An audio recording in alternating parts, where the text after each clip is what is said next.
家人们，呼吸道疾病一发作，整个人都难受的不行。但在应对的时候，咱们可千万别掉进常见的误区里。今天就来聊聊这些坑，看看您中招没有。先说抗生素滥用，好多人一感冒咳嗽就觉得吃点消炎药好得快，这可大错特错了。大部分呼吸道感染，像普通感冒，都是由病毒引起的。吃消炎药对病毒根本没用，滥用消炎药不仅治不好病，还会带来一堆危害。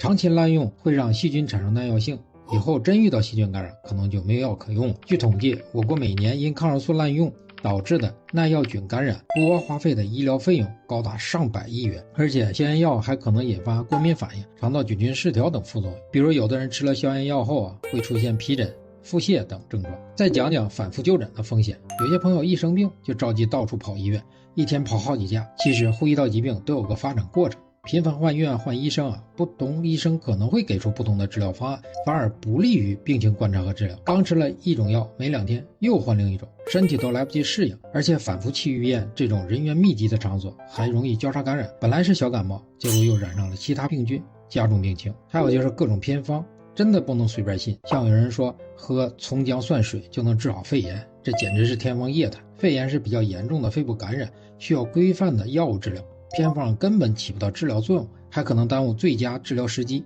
还有用艾叶熏屋子能预防流感的说法，目前并没有科学根据表明这种说法能有效预防流感。在通气不好的室内熏艾叶，反而可能刺激呼吸道，引起咳嗽、气喘等不适症状。家人们，面对呼吸道疾病，咱们得用科学的方法应对，可千万别被这些误区坑了。生病别慌，按医生的指导来，好好治疗才能早日康复。